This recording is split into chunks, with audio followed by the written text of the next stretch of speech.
So yeah, so at this hospital, St. Joe's, I remember like it was a lot of young nurses that worked there, and they think they know everything.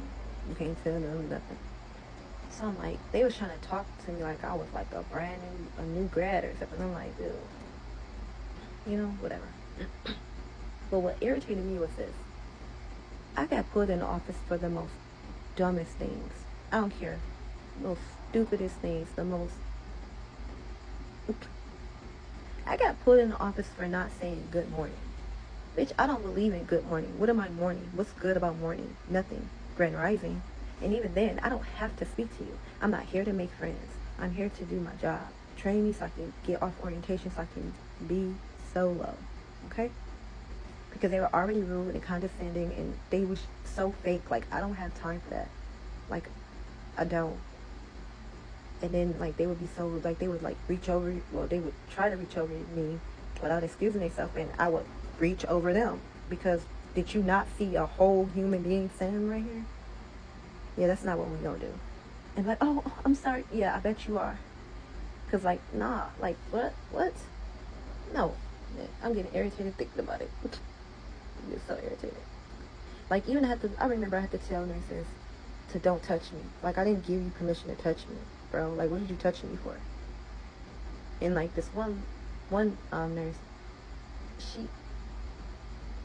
me and her would get into it because she would always touch me. Peggy. But she ended up being so sweet. And, like, she always, like, she would apologize.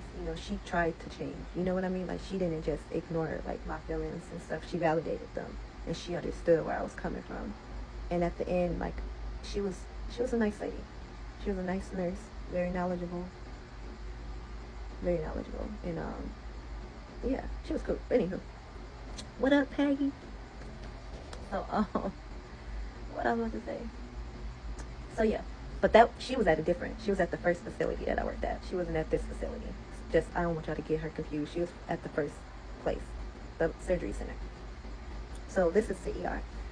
So, when you are a new hire, like, you have to go through like a probation period, and then they do evals every so often. You really supposed to be debriefing once a week, but that's neither here or there. So,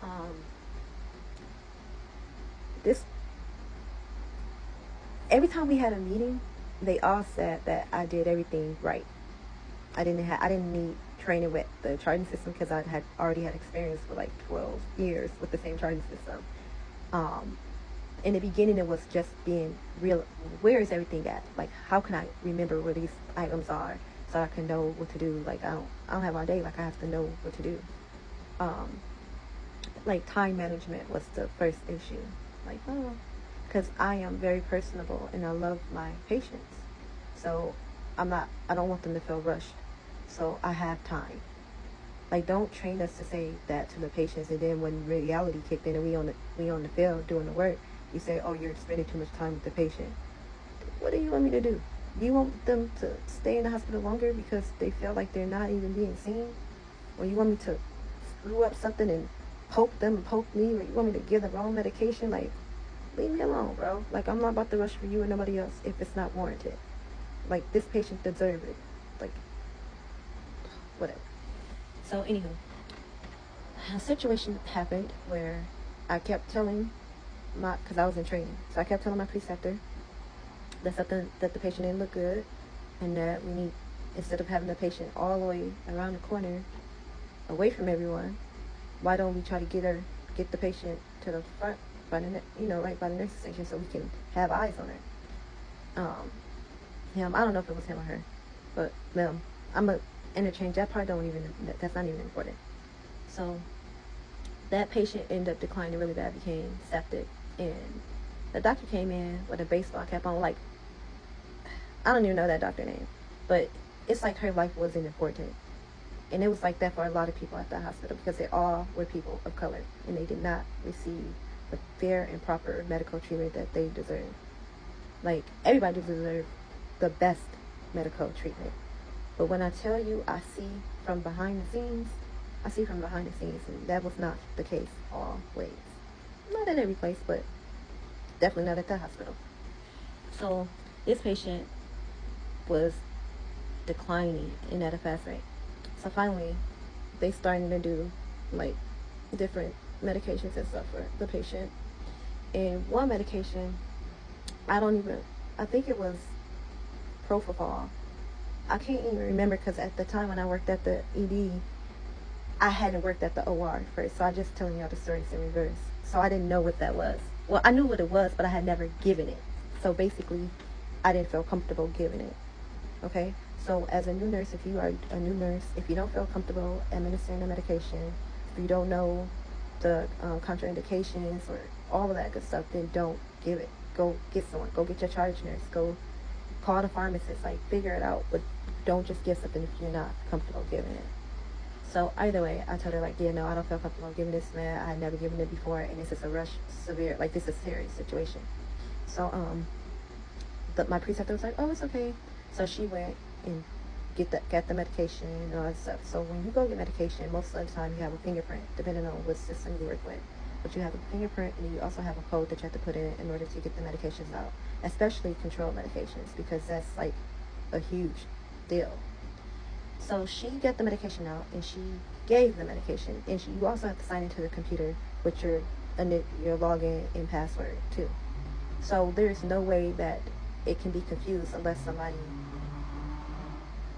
don't be logging out, which is silly because now you just put the patient, you're violating HIPAA, but hey, whatever. So anyway, she gave the medication. I went, the day that I got put in the office for not saying good morning, the manager was like, and yeah, we in the meeting, you caused this patient to not be here on earth with us anymore, basically. And I'm like, what? I said, if that was the case, then how come I didn't get called in the office? If I was unsafe, why didn't my preceptor intervene right then and there and say, hey, Mark, no, I don't think you should give this that way. Like, why didn't nothing was discussed? And this was like, it would have been like a week or two. I don't even know how long it's been, right? So, you got the right one because I'm definitely going to call you out on it. So he was like, yeah, I got all the documentation and everything. We'll discuss it in the meeting.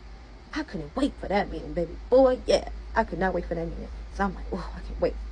So the girl that actually unalived the patient, she didn't show up in person for the meeting. I can't remember her name, but I wish I could remember her name. Oh, she was so annoying too. Maggie. I think that was her name. Maggie. At St. Joe's, Milwaukee. I could not stand that little. She really thought she knew everything. She did not. That's how she made the mistake. Because when you think you know everything, you are setting yourself up for failure. So if you're a new nurse, please don't have that mentality. Please seek help or get another nurse. 2 minds are greater than one.